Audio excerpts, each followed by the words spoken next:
ഒരുപാട് നന്ദിയുണ്ട് നിർമ്മലേ. എന്തിനാ ഇപ്പൊ എന്നെ കാണണമെന്ന് പറഞ്ഞ് വാശി പിടിച്ചത്? വാശിയല്ല, വാശി പിടിക്കാനുള്ള അവകാശവും എനിക്കിപ്പോ ഈ ഭൂമിയിലില്ല.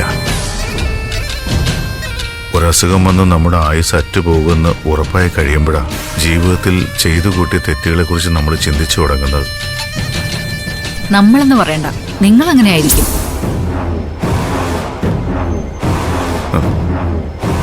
സത്യം നീ പറഞ്ഞത്. എന്നെപ്പോലൊരു മഹാപാപി ഈ പ്രപഞ്ചത്തിൽ കാണില്ല.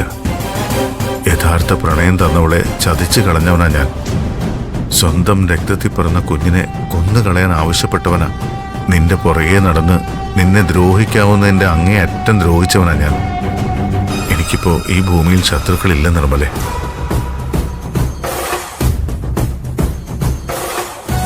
ഒരു മനുഷ്യൻ ജീവിച്ചിരിക്കുമ്പോഴാണ് ശത്രുക്കളുള്ളത്. ഒരാളുടെ മരണദിനം കുറിക്കപ്പെട്ട് കഴിഞ്ഞാൽ ആ ദിവസം തന്നെ അയാൾ ശരിക്കും മരിച്ചു കഴിയും. ഒരർത്ഥത്തിൽ നിന്റെ മുന്നിൽ നിൽക്കുന്നത് വെറും ശവമാ. മാപ്പിരക്കാനല്ലാതെ ഒന്നിനും ത്രാണിയില്ലാത്ത വെറും ശവശരീരം. ചെയ്തു പോയ തെറ്റുകൾക്ക് മുഴുവൻ ഞാൻ നിർമ്മലയുടെ കാല് പിടിച്ച് മാപ്പ് ചോദിക്കുന്നു. എന്തേ കാണിക്കുന്നേ? എഴുന്നേക്ക്. ക്ഷമിക്കണം നിർമ്മലേ. ജീവൻ എടുക്കാൻ പുറകെ നടന്നവന് ജീവൻ ദാനം കൊടുത്തവളാ നീ. അധിക ദിവസത്തേക്കൊന്നും ഇല്ലായെങ്കിലും ചെയ്തു പോയ സർവ്വ തെറ്റുകൾക്കും പ്രായശ്ചിത്തം ചെയ്യാൻ ഒരവസരമായി 180 ദിവസം ദാനം തന്നു നീയാ.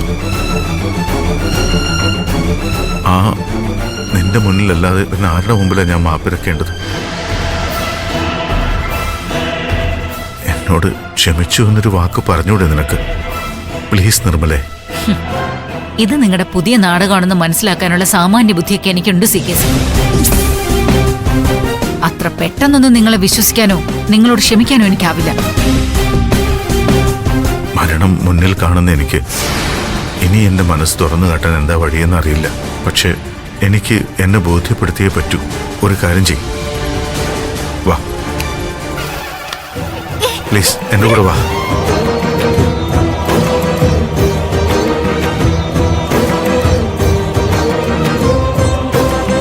ദൈവമേ, വെറും 6 മാസം മാത്രം ഈ മണ്ണിൽ കഴിച്ചു കൂട്ടാൻ അവകാശമുള്ള ഒരുത്തനാ ഞാൻ. ഏതു നേരവും നിലയ്ക്കാവുന്നൊരു നാവ് കൊണ്ടാ ഇപ്പൊ ഞാൻ പ്രാർത്ഥിക്കുന്നത്. ചെയ്തു പോയ പാപങ്ങൾക്ക് മുഴുവൻ പ്രായശ്ചിത്തം ചെയ്യാനുള്ളൊരു അവസരം നീ എനിക്ക് തരണേ ഭഗവാനെ. ഇനിയുള്ള കാലം ഞാൻ എൻ്റെ നാവ് കൊണ്ട് വെറുതെ പോലും ഒരു കള്ളം പറയില്ല. മറ്റൊരാൾക്ക് ദോഷം വരുന്ന ഒന്നും ഞാൻ മിണ്ടില്ല. സത്യമല്ലാതെ ഞാൻ ഇനി ഒരു അക്ഷരം ഉരിയാടില്ല. എൻ്റെ ജീവിതത്തിൽ പശ്ചാത്താപമല്ലാതെ വേറെ ഒന്നുമില്ല. ഉള്ളു നിറയെ കുറ്റബോധവും സ്നേഹവും മാത്രമാണ്. വെറുപ്പും മത്സരവും ഒരാളോടുമില്ല. എനിക്കിനി ജയിക്കേണ്ട. സമാധാനത്തോടെ ഒന്ന് കണ്ണടയ്ക്കാൻ മാത്രമുള്ള പ്രാർത്ഥനയാണ് ഞാനിപ്പോൾ ചെയ്യുന്നത്. നിർമ്മലയുടെ ജീവിതത്തിൽ എന്നോട് 2 കാര്യങ്ങൾ മാത്രമേ ആവശ്യപ്പെട്ടിട്ടുള്ളൂ. അതറിയോ നിർമ്മലയ്ക്ക്?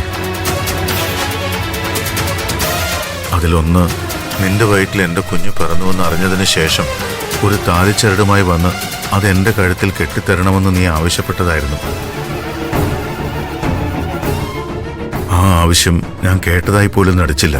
നിന്റെ കയ്യിൽ നിന്നും ആ താലിച്ചരട് തട്ടിയെടുത്ത് ദൂരേക്ക് എറിഞ്ഞു കളഞ്ഞ് പോയി ചാകാൻ പറഞ്ഞ് ഞാൻ നിന്റെ ജീവിതത്തിൽ നിന്നും എന്നേക്കുമായി ഓടിമറഞ്ഞു.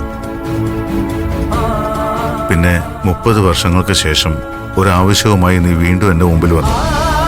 ഗൗതമനെയും നിധിയെയും ഉപദ്രവിക്കരുതെന്ന് പറയാൻ.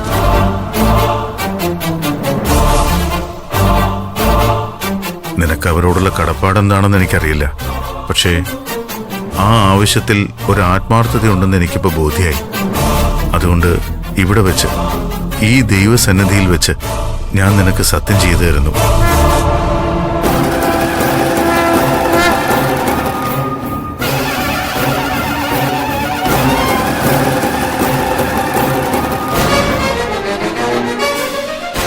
എൻ്റെ ഉള്ളു തുറന്ന് കാണിക്കാൻ ഇതല്ലാതെ എൻ്റെ മുന്നിൽ വേറെ മാർഗമില്ല.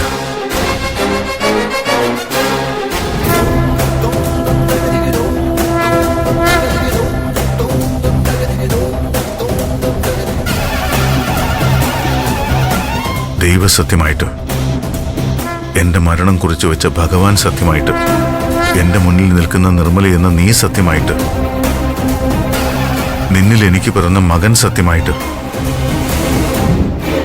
ഗൗതമനും നിധിക്കും ഒരു പോറൽ പോലും ഏൽക്കുന്നതൊന്നും ഇനി ഈ ചന്ദ്രബോസ് ചെയ്യില്ല. സത്യം, സത്യം, സത്യം.